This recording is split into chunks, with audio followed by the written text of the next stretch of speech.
Hello and welcome to the Switch List. My name is Rick and I'm your host. A week or so ago I was watching a video on the Tiadaghton Valley Railroad and Coal Company, Nate Klein's channel, where he was doing a simple laser cut kit build from a kit from railroadkits.com called Dannen Feed Company. And I was thinking, you know, I just happen to have that same kit. Now this kit has actually been opened because I'm shooting this intro after the kit build is already in progress. But I was thinking it'd be kind of interesting to do a build of that same kit since I happen to have it. It's on my list of things to get done on my What's on the Bench series. So I thought I'd make the build and just give a shout out to Nate and his channel. I will put a link up here to the video. He did his build in several videos. I'm going to try and get this all done in one and keep the video very quick. So it won't be an in-depth build. This will be more just a quick run through of the major steps, and we'll see what we end up with. So stick around, see how our version of the Dannen Feed comes out, and thanks for watching. Okay guys, I want to take a quick minute in the middle of this video to show you this camera holder that I built. And this was based on a suggestion that I got from Southern 207. He told me to go check out a YouTube channel called Great Scott. And that guy built a much more elaborate system than what I did, but it gave me the idea. So I ended up just going out and buying some half-inch PVC pipes and the appropriate couplers. And I fabricated a mount here out of some angle iron aluminum stock. I drilled a hole. I got a camera screw, mount screw there, and so then the camera mounts pointed downwards. This is a HDMI cable that runs over here to this HDMI switch, and when I plug the camera into there, then what's on the camera screen will show up on that monitor. Lets me look at what I'm doing, so I find that very helpful. So this, I mean, I built this for, I don't know, 20 bucks, and it's really been a big help. So anyway, I just want to show you that. I'm going to mount this back up and then we'll get back to the build. Okay, so let's get started. Let's open this kit up and take a look at what we're working with. Okay, so we've got some titchy windows, door, this looks like some roof sections. This looks like your bracing lumber and other lumber, and then here are our sides, roofing material,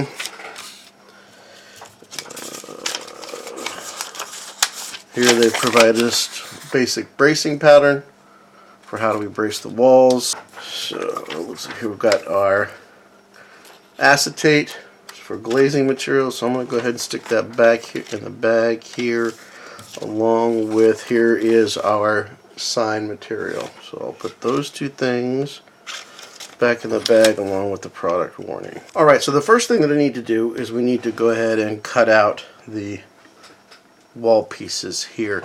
And railroadkits.com, typically you have to go online if you want to actually get some more detailed instructions, but these kits are so simple to put together, I don't think we're going to need that. So let me go ahead and get started. I'm going to cut all these out. Never throw anything away. I'm going to take this and I will throw that into my miscellaneous junk pieces of wood box. I find myself going to that box. That one I also have one for a variety of plastic parts left over as well. And very valuable resources, so I highly recommend. You don't ever throw anything away. So let me finish up this walls and I'll be right back. What I did is I took the paper here, if you can see this, and for each piece I went ahead and numbered it. So it's 13 total bracing pieces required, and then I took a piece of the bracing material and I laid it in, and in fact I started here with like 5, for example, marked off how big, and I labeled it, 5.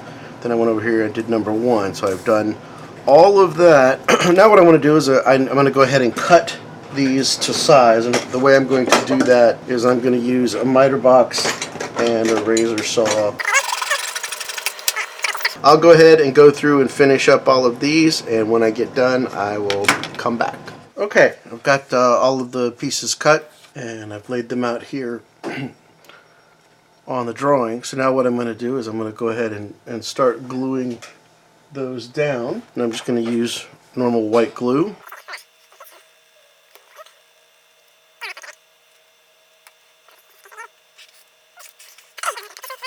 And we'll just push that up there to dry, and we'll move on to the next one.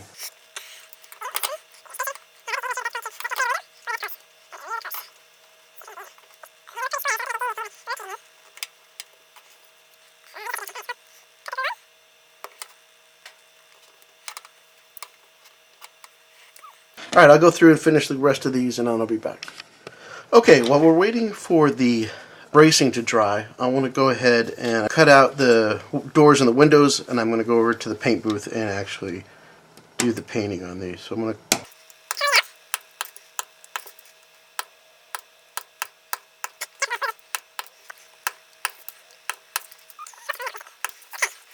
So now I'm going to get my flat file out. Again, I just want to make sure we knock down. I don't know if you can see these little pieces there. I just want to make sure that we get rid of those. And this doesn't take a lot of pressure.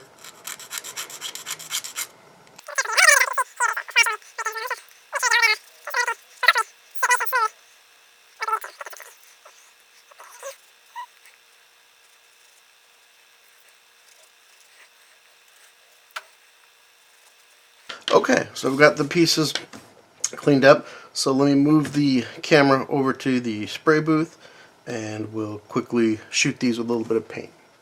Okay, I'm shooting this a little bit blind, so hopefully you guys can see what I'm doing here.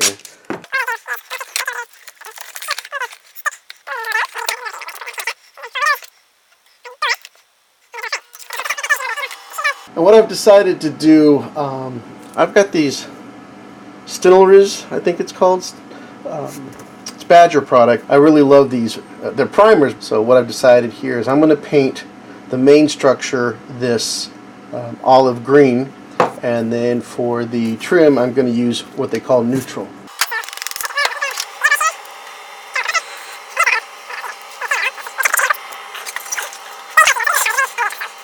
You don't need to thin this stuff. You can just use it straight in the airbrush.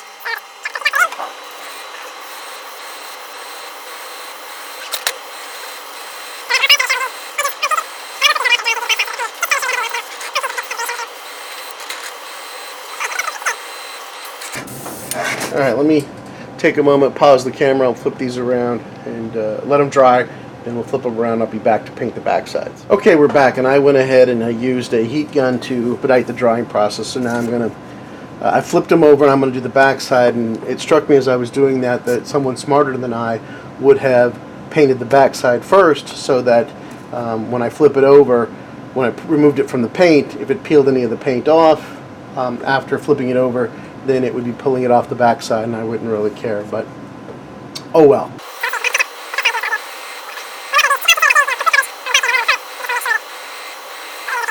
So call that good. Let me stop the camera. I'll need to clean the airbrush and let these dry, and then we'll be back.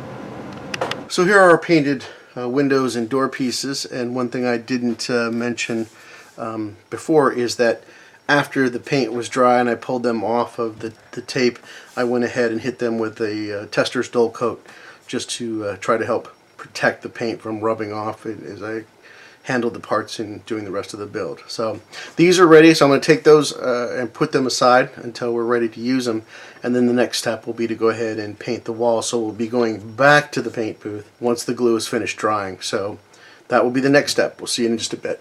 Okay, so all of our bracing is now dry. It's the next day, and I'm getting ready to go ahead and paint the main walls of the structure. Another one of the things I mentioned, always saving bits and pieces. Another thing I'm going to do is I'm going to use some of the excess from around the walls of this kit to test out some painting and staining. So first thing I'm going to do is I'm going to stain this with some India ink and alcohol mixture. Try to get a feel for how well this particular wood is taking the stain, so I know how it's going to behave. Another thing that I will do when I do this is I will do both sides just to try to minimize the warping that occurs. I mean, the bracing will certainly help, but I think that it still makes sense to do the back side, minimize the stress and any deformity that may be occurring within the wood due to the moisture. So I'm going to let that dry. Then I'm going to experiment with the painting techniques that I want to try and use on this structure. So let's give this a minute to dry and then we'll be back. Okay, so while I was off camera, I went ahead and tried a couple of things. As I had mentioned, I wanted to use this Stillerez olive green primer paint as the main color. And when I tried putting that over the stained portion, it was really, I thought, too dark. So then I got out some of this apple barrel palm leaf and I was playing around with that. So I'm going to go ahead now and give all the walls the wash of India ink and let those dry, and then we'll come back. Okay, we're back. The walls have dried with the stain on them, so I'm going to go ahead and get started on the main painting.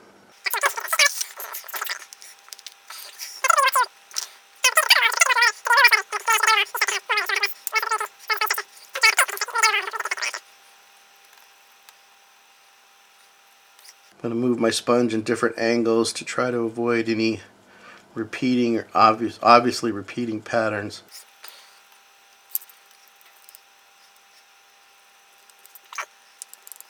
Going to dry, move on to the next one. I'm rubbing my sponge like this to try and get a larger surface area to use for putting the paint down.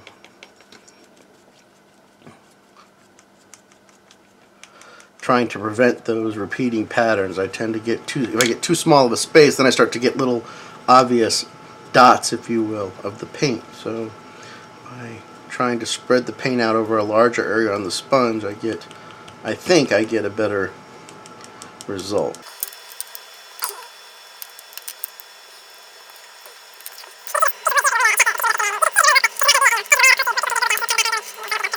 Give me a moment. I'll finish this up and I will be right back.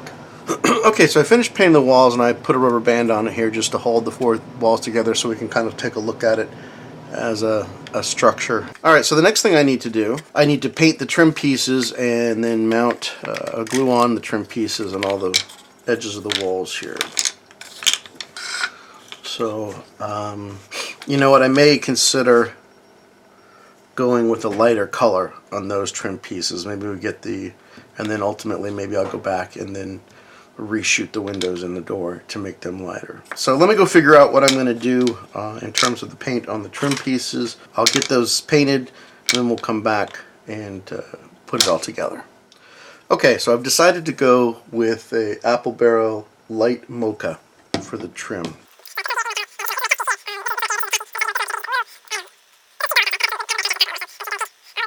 This is really boring, so I'm not going to film this. So let me finish this real quick and then we'll be back. Something I forgot to mention and forgot to do is on all of the strip wood, I like to take just a piece of steel wool and run it down a few times, and this will eliminate all the fuzz that is left over from when the board is manufactured. And you don't have to worry about it actually sanding down the strip wood itself. Okay, back to painting.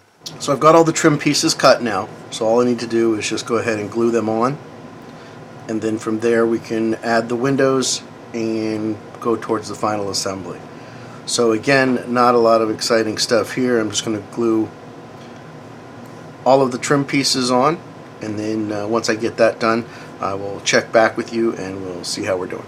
Okay, so I've got all of the trim pieces glued on, and while they're drying, I'm going to go ahead and put the glazing on the windows. Kit came with a piece of acetate, and I'm just going to go ahead and use that.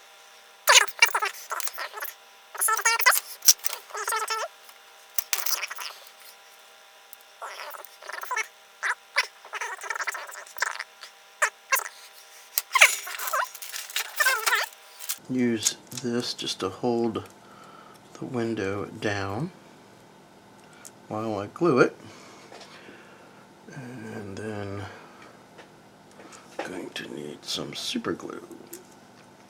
So what I'll do here is I'm just going to put a little dab of the super glue right there, and hopefully I can avoid getting my hand or anything else in it, I'm going to grab my favorite super glue applicator, which is a micro brush with the brush removed. So here's my acetate here. I'm going to just take this, and I will put some along the bottom edge here, because that's the widest spot, so hopefully I can get some good adhesion right there. And then I will hit a couple spots around the edge.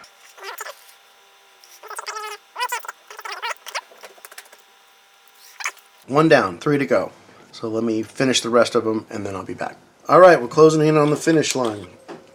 So you can see here, I went ahead and I framed in the opening here, and then I used that piece of wood, and again all I did was use the India ink wash on that. So I think that came out pretty good. Added the post here. So now we're ready to start putting the walls together. So to do that, I'm going to use this gluing jig, which I got from Micromark. Very handy for keeping things square. I think Nate used one of these in that video, or maybe one of his other videos, but very handy. So we're going to go ahead and start.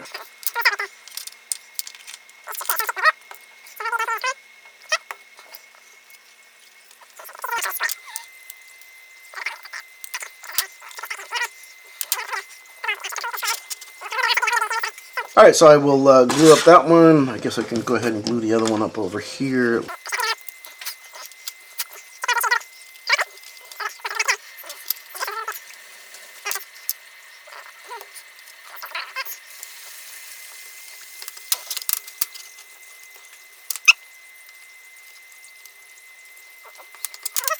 So I'm going to let these dry, come back, we'll put the two halves together, and we'll finish it off. Okay, the pieces should be dry enough now to be able to put them together.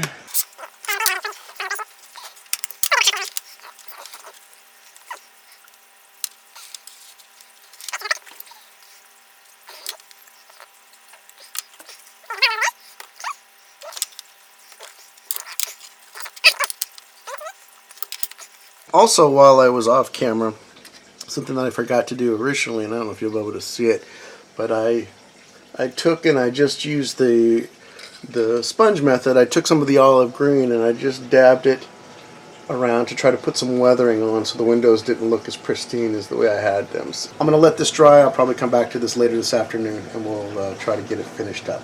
Okay, so I've got the roof glued on, the main roof, and I've got some rubber bands holding it in place while it dries. So while that's drying, I want to start thinking about what I'm going to do for the roof. And I decided, instead of just doing the tar paper, I'm going to actually go with these Bar Mills HO Scale Bark Brown Shake Style shingles. These look really nice, and so I cut out 2 strips here.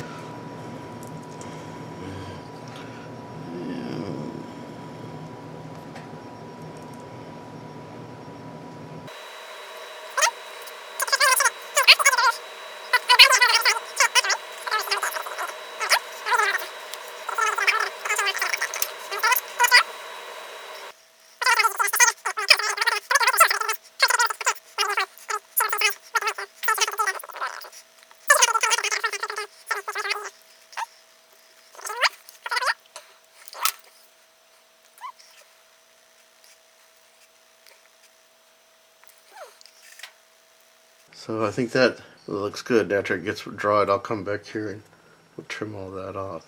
Okay, so I've gone ahead and finished putting on all of the shingles on the main roof. I've mounted the side roof here.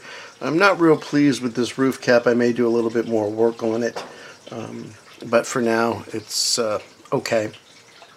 I also went through, if you can see, it's going to be probably hard to tell, but I've put in some blinds on each of these 2 windows, and these are just something that I downloaded and printed out from HO Scale Customs. I used these on the ice house that I did. So anyway, here's the final result. I'm gonna hold off doing the final weathering for another video. I still haven't decided what I'm going to do for the signage. However, I do understand that there is some conversation going on with a young entrepreneur of a small railroad in Pennsylvania that may be interested in making use of this building not as a feed store but as something else. So we went ahead and made up the sign for it, just in case that deal actually comes through. So another shout out to my friend Nate over at the Tiadaghton Valley Railroad and Coal Company channel. Go check his channel out. Hopefully I remembered to put that card in the video when I first mentioned his channel, but if not, should remember to put one in the description down below. So anyway, that's a wrap on this one, guys. Thanks for watching. I really appreciate it. Any comments, please leave them down below, and we will do the weathering on this in a future What's on the Bench episode. So until next time, I will see you down the rails.